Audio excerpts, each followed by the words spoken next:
नमस्कार मित्रों, हिंदी साहित्यशाला के यूट्यूब चैनल पर एक बार फिर से स्वागत है। हम लोग प्रश्नोत्तरी हल कर रहे थे टीजीटी पीजीटी के लिए, जिसमें लगभग 9 क्लासें हो चुकी हैं। आज उसी के आगे आज 10वीं क्लास है, यानी क्लास नंबर 10 होगा, जिसमें आज हल करेंगे रेखाचित्र और संस्मरण के प्रश्नों को। तो आइए शुरू करते हैं। आज का पहला प्रश्न क्या है? तो आज का पहला प्रश्न यानी 600 नंबर का है कि सुधा में इलाचंद जोशी का संस्मरण किस शीर्षक से प्रकाशित हुआ था। तो यह मेरे प्राथमिक जीवन की स्मृतियां के नाम से प्रकाशित हुआ था।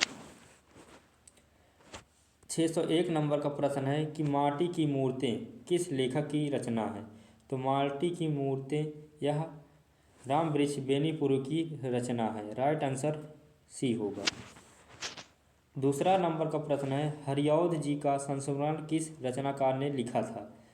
तो हरिऔध जी के नाम पर संस्मरण किस रचनाकार ने लिखा था।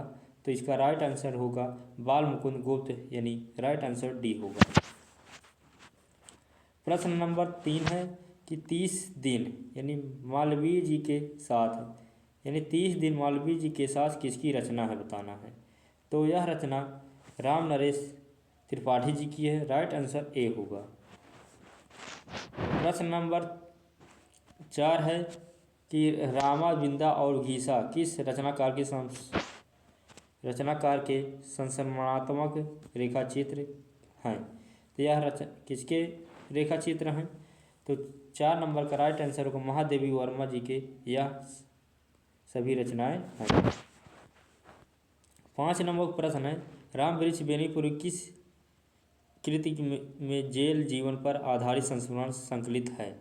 तो यह किस रचना में संकलित है जेल के जीवन पर आधारित। तो 5 नंबर का राइट आंसर होगा जंजीर और दीवारें। राइट आंसर इसका ए होगा। 6 नंबर का प्रश्न है संस्मरण और रेखाचित्र में कौन सी रचना महादेवी वर्मा की नहीं है बताना है। तो पद के साथ ही अतीत के चलचित्र और स्मृति की रेखाएं, ये सभी रचनाएं महादेवी वर्मा के यहाँ हमारे आराध्य यह रचना इनकी नहीं है। 7 नंबर का प्रश्न है कि जिनके साथ जिया किस लेखक की रचना है। तो यह अमृत लाल नागर जी की रचना है। 8 नंबर का प्रश्न है इनमें से कौन सी रचना उपेंद्र नाथ अश्व की है। तो इसका राइट आंसर होगा मंटो मेरा दुश्मन। यह रचना उपेंद्र नाथ अश्व की है। 9 नंबर का प्रश्न है कि मार्च 1939 में हंस का रेखाचित्र विशेषांक किसके संपादकत्व में निकला था। तो यह श्रीपद के संपादक में यह रेखाचित्र विशेषांक निकला था। 10 नंबर प्रश्न है कि मधुकर के रेखाचित्र विशेषांक 1946 का संपादन किसने किया था। तो 10 नंबर का राइट आंसर होगा बनारसी दास चतुर्वेदी। राइट आंसर सी होगा। 11 नंबर का प्रश्न है संपूर्णानंद जी के संस्मरण उनकी किस पुस्तक में संकलित है। तो यह कुछ स्मृतियाँ और स्फुट विचार, ये इसमें संपूर्णानंद जी के संस्मरण की पुस्तक संकलित है। अगला प्रश्न है 12 नंबर रामवृक्ष बेनीपुरी की कौन सी रचना संस्मरण और रेखाचित्र के अंतर्गत सम्मिलित नहीं है। तो कौन सी रचना सम्मिलित नहीं है। तो आम्रपाली यह रचना सम्मिलित नहीं है। 13 नंबर प्रश्न है इनमें से बनारसी दास चतुर्वेदी की संस्मरणात्मक कृति कौन सी है। तो यह मेरा आराध्य यह बनारसी दास चतुर्वेदी जी का कृति है। 14 नंबर प्रश्न है कि हरिवंश राय बच्चन ने अपनी किस संस्मरणात्मक कृति में हिंदी साहित्य की सीमा और शक्ति का अंकन किया था। तो किस रचना में किया था। तो 14 नंबर का राइट आंसर होगा नए पुराने झरोखे, यानी नए पुराने झरोखे रचना में किया था। बाकी नील का निर्माण, फिर 10 द्वार के सोपान और क्या बोलूं क्या याद करूं, सभी इनके हरिवंश राय बच्चन के आत्मकथाएं हैं। इनके हरिवंश राय बच्चन की 4 आत्मकथाएं हैं। अगला प्रश्न है 15 नंबर का सेठ गोविंद दास ने इनमें से कौन सी कृति रेखाचित्र शैली में लिखी थी।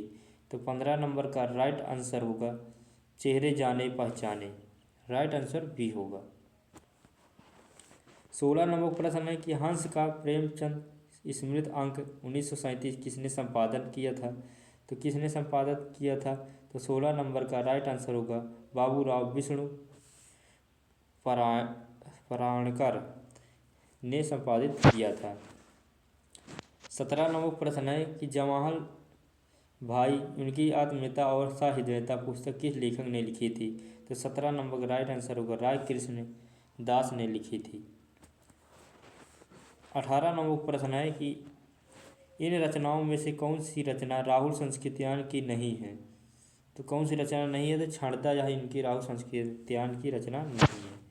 अगला प्रश्न है 19 नंबर का, संस्मरणात्मक पुस्तक समय के पाँव किसकी रचना है? तो यह रचना किसकी है बताना है, माखनलाल चतुर्वेदी की है। राइट आंसर बी होगा।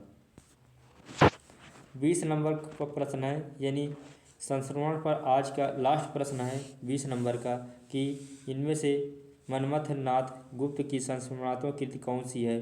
तो कौन सी है? क्रांति युग के संस्मरण, यह रचना मनमथ नाथ गुप्त की है। तो ये रहे संस्मरण के आज के प्रश्न। आज की क्लास में हम लोगों ने 20 प्रश्नों को हल किया है। आगे के प्रश्न को कल फिर हल करेंगे। तब तक के लिए नमस्कार, जय हिंद।